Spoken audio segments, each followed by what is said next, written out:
Hello, Working Homeschool Mom. This is Charlotte from Charlotte Jones 24/7 and My Little Homeschool. And this is episode number 124 of the Strike a Balance podcast for Working Homeschool Moms. If you're new here, welcome. A little bit about me. I'm a coach for new working homeschool moms specifically, and I help you figure out that messy beginning so that you can take your first steps with confidence. In today's episode, I answer a burning question that many new working homeschool moms have, and that is where to start with homeschooling. What's that first step? How do I take that first step? What must I do? How do I get started with this unknown world of homeschooling, with this big responsibility, with this very new way of life? How do I actually get started? Where do I start with homeschooling? And in my experience, there's just one thing you need to do. Be sure to listen to this episode. If you're not sure about that first step, if you're not sure what to do, or forward this episode to somebody who's in the same position. They're not sure about that first step. They're unsure about the messy beginning. They don't know what to do to start with homeschooling. But before we get to the episode, I'd be ever so grateful if you could rate, review, or subscribe to the podcast. It just means that more new working homeschool moms can find it. And in that way, we can build this beautiful, supportive community together. Thank you so much and enjoy the episode.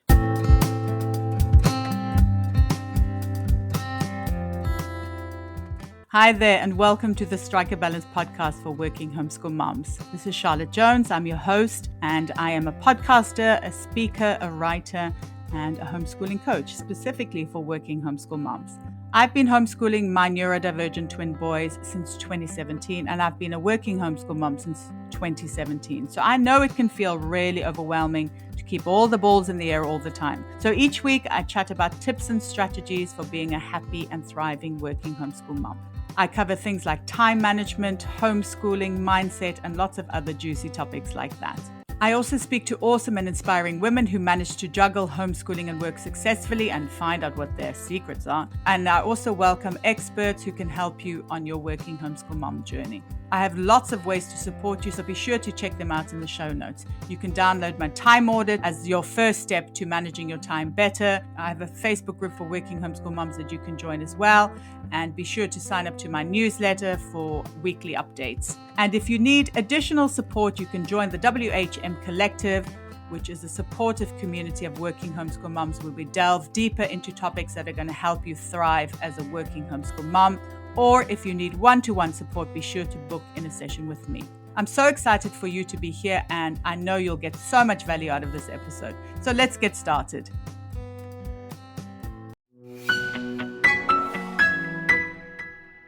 Working homeschool mom, I know how overwhelming it can be to choose a math curriculum for your homeschool. That's why I'd like to tell you about the online math curriculum we've been using for years, ctcmath.com. As far as math curriculums go, it has loads of great features that solve lots of the math issues we've had, and I know a lot of homeschooling families have. Here are just a few of the many features that we really like. Questions are adaptive, which means the interactive questions change in difficulty depending on the student's ability. The program uses a smart algorithm that tracks the student's progress and delivers questions based on their exact needs. The student doesn't even know this is happening, helping them to build confidence and master math concepts. Concepts are delivered through video tutorials and summaries which are clear, complete, and easy to follow. It's like having your very own teacher. This ensures your children understand something before they're asked to practice it.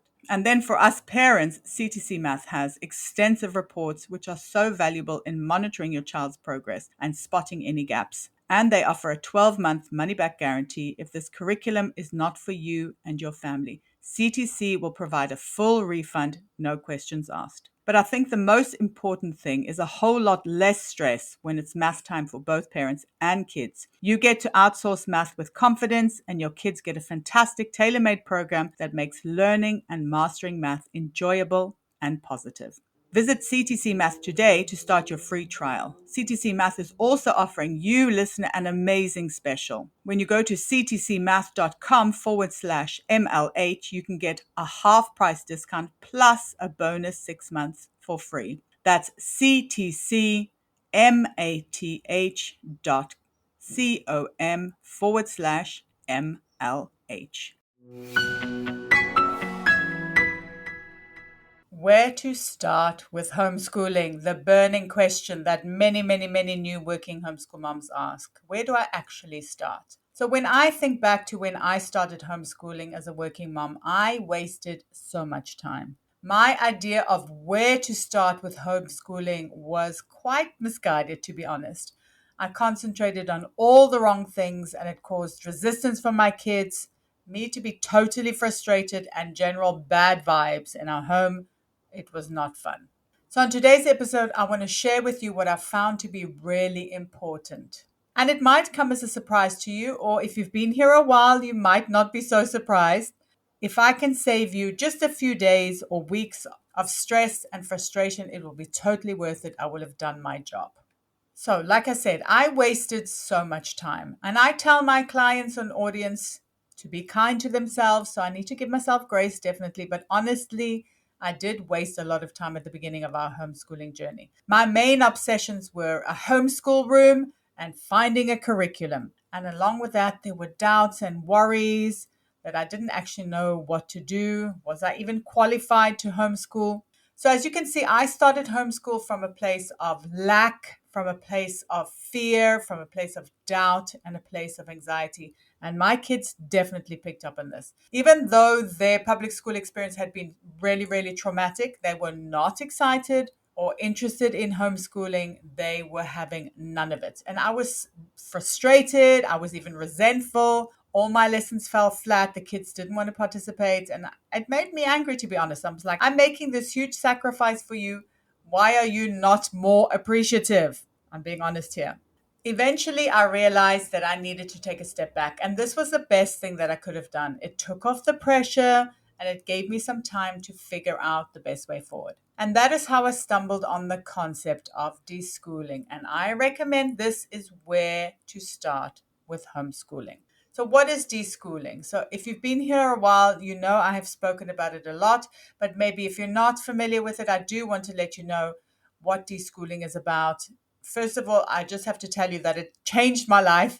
And I know I sound like a fanatic, but hear me out because deschooling helped me to continue homeschooling when I wanted to give up, figure out how to actually go about it, open my mind to all the possibilities out there, start a business, craft a business in a way that suited my life. It was such a mind opening concept for me and a mind opening tool that I've used since I stumbled on it many years ago. So, if you're not familiar with deschooling, this is what it is in a nutshell. So, this is a quote from Wikipedia. Deschooling is a term invented by Austrian philosopher Ivan Illich. Today, the word is mainly used by homeschoolers, especially unschoolers, to refer to the transition process that children and parents go through when they leave the school system in order to start homeschooling. The process is a crucial basis for homeschooling to work. It involves children gradually transitioning away from their school day routine and institutional mentality, redeveloping the ability to learn via self-determination, and discovering what they want to learn in their first homeschool days. What this definition fails to mention is how much unlearning you as the parent need to do. I actually feel like it's much more than your child. Your institutional mentality will be much more ingrained than that of your kiddo. And that's why I feel it's the most important first step when it comes to being a successful working homeschool mom. So I hear you saying, but why? Why do I need to unlearn everything? Okay, so it's all very good to know what deschooling means, but why is it actually important for you to unlearn everything? I get it that it sounds like a lot of work and a bit scary too. I was totally petrified of the whole concept at the beginning. But the reason why you need to unlearn is because what you know and believe and experienced might not be what your kiddo needs to thrive. And your chosen life of working and homeschooling might not be possible if you have very set ideas about what life should look like. You're embarking on a journey that's pretty unusual, to be honest. Lots of people might not understand, and you might feel like you can't actually make it work. And that's why you need to do school. That's why you need to unlearn. You need to be open and curious about all the wonderful avenues, detours, and new paths you're going to need to go down to get where you want to go, because that's how you're going to succeed. So, what does this look like in practice? So, the beauty about starting your homeschooling journey with deschooling is that you can start from a place of curiosity, flexibility, and fun, not like my fear and anxiety and stress, which didn't work out well. It means that you can start by taking a step back rather than rushing ahead without a guide or any idea. I found that it really took off the pressure. So I was able to bond with my boys and to really get to know them. So here are some things you can do while you deschool and why you should be doing them as well. Let your child sleep as late as they want to. It will help you see when they're the most awake and receptive to learning. Think about teenagers. You're probably not going to have a successful homeschool if you're making them homeschool at 8 o'clock in the morning. And if they're transitioning from public school, they're going to need a lot of rest. It's a huge transition. In the same way, let them eat when they want to. You'll see if they need food to be motivated. And it's also a good opportunity for communication and bonding, sitting around the table, making food together. It's a wonderful opportunity to get to know your kids as well. Give them lots and lots of books to read. You'll learn about what and how they like to read. This is so fundamental in self-directed learning and what they're interested in. They will show you exactly what they're interested in. And this is a really important starting point for crafting a successful homeschool. You also need to ease into your new schedule. Don't try and homeschool for hours and hours and hours and hours every day right from the start. Don't try and fit everything into your day right from the beginning. Rather add homeschooling in slowly and comfortably and figure out, tweak and test until you can see what works. Try out resources, curricular programs without any expectations. Once again, you're going to learn loads about your kiddos' learning style without pressuring them to choose one resource they have to stick to. And you will also save lots of money on expensive, wasted curricula. Trust me when I tell you that this happens time and time and time again. People will choose a very expensive curriculum and then their kids won't like it. It won't work for them, but then they will push through because they spend so much money on it, or they will abandon it and have wasted money. If your kiddos are small, just let them play and play and play. You'll learn so much about them, and they will also be learning lots. They can learn so much through play. There's no need to start them reading, writing from an early age. Let them tell you when they're ready. And then do the research without pressure. If you take away the need to hit the ground running, you can make better decisions about how to go ahead. And finally, find your people. Deschooling can also help you to figure out what kind of support you might need. Do you want a co-op? Do you need a babysitter? Do you need a coach? Do you want to find other homeschooling families? It'll also help you to figure out what kind of people you'll want your child to be around or they want to be around and who your community is going to be, because your community are going to help you so much at the beginning when times are tough, when days are tough, which can happen. A community can really, really make or break a homeschool. So my final thoughts on where to start with homeschooling. Deschooling is definitely the very first step in my experience. It will set you up for a homeschool where you're open to what your child needs. You can be flexible and you can figure everything out without the stress of time and expectations.